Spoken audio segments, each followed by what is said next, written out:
Hey everyone, let's dive right into this explainer. We're unpacking a really wild, deeply contradictory situation unfolding across the Middle East right now. It's essentially a scenario where the diplomatic words coming from world leaders are entirely, 100% at odds with the military actions we're actually seeing on the ground. To keep things clear and avoid any mental whiplash today, here's our roadmap. First, the paradox of peace. Second, clash in the Gulf. Third, decoding political motivations. Fourth, a ceasefire in name only. And finally, number 5, the global ripple effect. All right, let's kick things off with Section 1, the paradox of peace, where we're seeing peace talks happening literally right alongside airstrikes.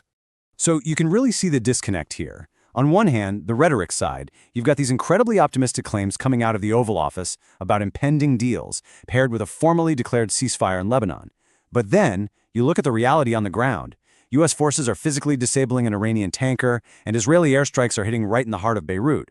I mean, the diplomacy and the military actions are just completely disjointed.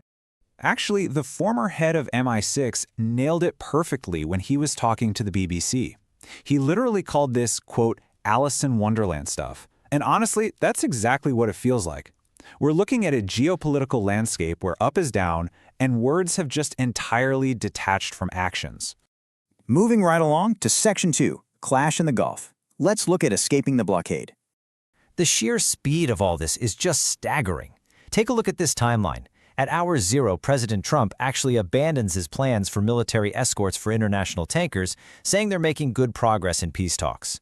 But then, fast forward just 12 hours later, and a U.S. fighter jet fires on an Iranian-flagged oil tanker trying to cross the American blockade. And at hour 24, both nations are still actively maintaining their blockades. Total whiplash. Now, despite the gunfire that deliberately took out that Iranian ship's rudder, President Trump kept up this surprisingly optimistic message. Get this, while surrounded by ultimate fighting champions in the Oval Office of all places, he insisted we have it very much under control. They want to make a deal. He kept emphasizing that they'd had really good talks over the past 24 hours. But, the view from Tehran is, well, entirely different. Iranian officials took one look at the latest U.S. proposal and just flat out dismissed it. They actually called it more of an American wish list than reality. So instead of sitting down to sign a peace treaty, Iran's foreign minister hopped on a plane straight to Beijing. Why? Because they're actively looking for Chinese support to bust open the Strait of Hormuz and end this economic squeeze. Which brings us to Section 3, decoding political motivations. Let's dig into why this paradox actually exists.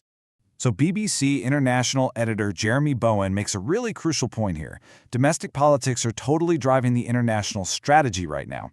Basically, Donald Trump is trying to back out of a war that the American public really doesn't want.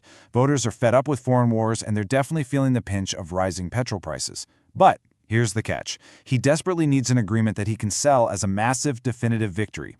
More specifically, he needs a deal that visibly outdoes the previous one made by Barack Obama. However, analysts are pointing out a pretty massive miscalculation by the U.S. administration. They seem to be completely missing Iran's ethos of resistance. This isn't just a buzzword. It's a deeply, deeply ingrained principle in the Islamic Republic. It basically means they will absolutely refuse to surrender what they see as fundamental rights when put under foreign pressure. When you ignore that ethos, getting them to sign even a basic one-page memo of understanding becomes practically impossible. All right, moving on to Section 4. A ceasefire in name only. Let's look at the second broken piece. Now, despite a formal ceasefire being declared just last month, it's pretty much existing in name only at this point. Relentless Israeli attacks in southern Lebanon have resulted in more than 120 deaths in just the last week alone. And as you'd expect, there are intensely divided perspectives on Israel's recent strike in those heavily populated Beirut suburbs.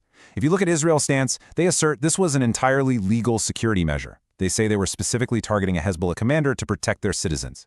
But on the flip side, international critics are arguing that Israel is using what they call Gaza tactics, accusing them of actively disregarding civilian rights and destroying civilian property. This leads us to our final section. Number 5, the global ripple effect, or why you should actually care about all of this. So why do all these regional contradictions matter to us? Well, because this violence directly threatens some massive global economic repercussions. Think about it. The military blockades in the Strait of Hormuz, which is literally a giant artery for the world's oil supply, plus all this instability in the Levant, that stuff doesn't just stay neatly contained within those borders. It sends real economic shockwaves across the whole globe. We're talking direct impacts on international shipping supply chains, and yeah, ultimately, the price you end up paying for gas at the pump. As we wrap up this explainer, I really want to leave you with something to chew on. We've just seen how domestic pressures and the need for good political optics are driving military actions that completely contradict diplomatic words. So, can true peace ever actually be achieved when domestic political survival is the main thing driving international conflict? Honestly, that's the massive question right now, and the answer is going to define the future of global stability. Thanks so much for diving into all this with me today.